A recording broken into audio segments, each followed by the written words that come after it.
Yep. I'm supposed to be doing a group project on Central Africa, but instead of just talking about it, I'd rather make a source for people to find more resources about the people of Africa instead of just finding a bunch of information about the gosh darn animals.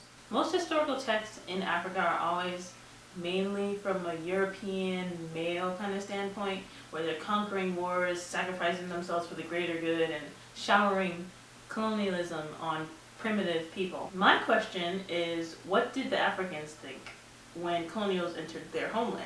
So let's talk about the African perspective.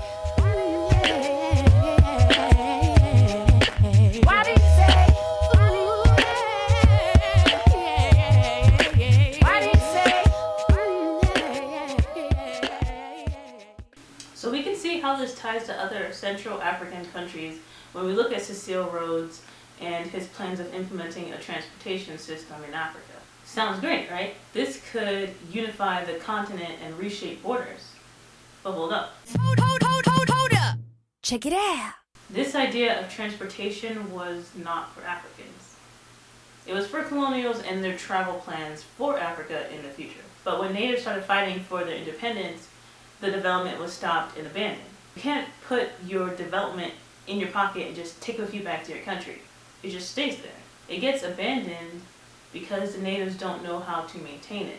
So it's just sitting there. Side note, there were Africans who tried destroying the development because they wanted to go back to their old ways. They didn't see development as progress and could see how colonial development would change the culture in Africa and the lifestyle and the mentality, which they were correct on. Before, you would walk and you would cook naturally. But with colonialism, now there's cars, now there's stoves. This shakabula lifestyle was more preferable to Africans instead of the civilized colonial one, because it was more natural. When I say natural, I don't mean primitive or tribal. It just came more naturally to them. That was their way of life. Families and communities had acres and acres of land that you would use for farming, and they would teach their children how to farm and leave them to care for the future. But now, if you say that you want to be a farmer, that's like a dirty word. The mentality has changed. Now they pour money into sending their children abroad to learn the ways of the people they don't want in their countries. Suddenly, being a farmer is not a symbol of success, but being a doctor, being a lawyer is a symbol of success. You find that Africans begin abandoning their own culture, their own religion, just to learn the ways of the whites. But the thing is, you never see that the other way around. You never see it the other way around. Those other people are only interested in the resources of Africa and what can be extracted from the country. The poor, poor, poor little endangered animals that you hear so much about in the news. So, of course, not all Africans saw colonialism in a negative light. There were race issues all over Africa. Just like there's race issues here in America, there's race issues everywhere. Some colonials can be good, some colonials can be bad. It just depends on the motive. There was internal conflict with natives and against development. There was just thought that there was good aspects and there were bad aspects, but there was just no opinion about it beforehand because there was no competition. Again, here's where you have the motives coming to play, because colonies that knew about the internal conflict would purposely cause more conflict to strengthen the divide between the native people. That way, you don't have to worry about fighting for independence or a declaration of independence so they can stay in power. And because they kept them from being unified, you don't have to worry about losing power in different colonies around Africa. For example, Nigeria, the Yoruba, and the Igbo. This can be tied to the way African Americans see themselves in Asheville, West Asheville, versus how they see others in Shiloh.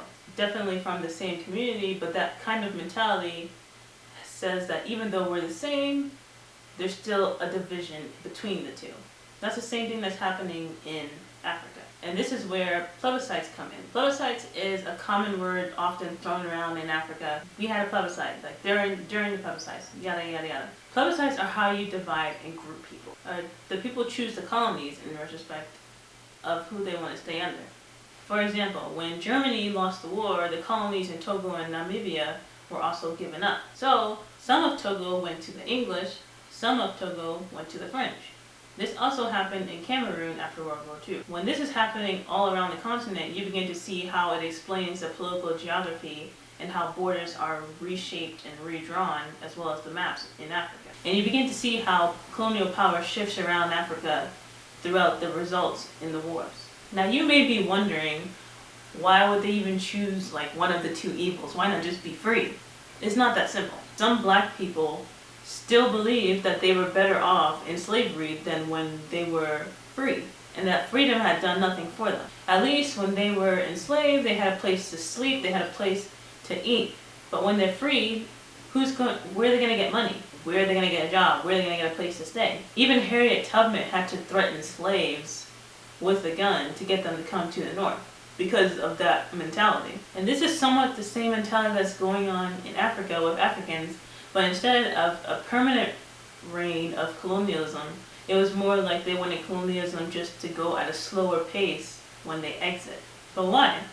Why would they want that? Because if they leave, then there's an even bigger question. Who's going to be in power? If they leave, who's going to be in charge? There's still internal conflict going on, and it's even been strengthened because of colonialism when they give political and economic and social power to certain native groups in these countries. For example, Lake Chad and the commission team that's run by the UN.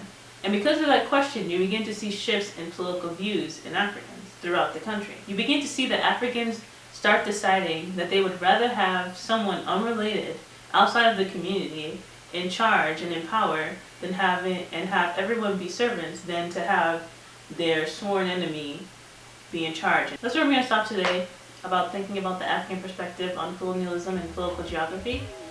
Let me know in the comments below what you think and your own experiences, and have a good day.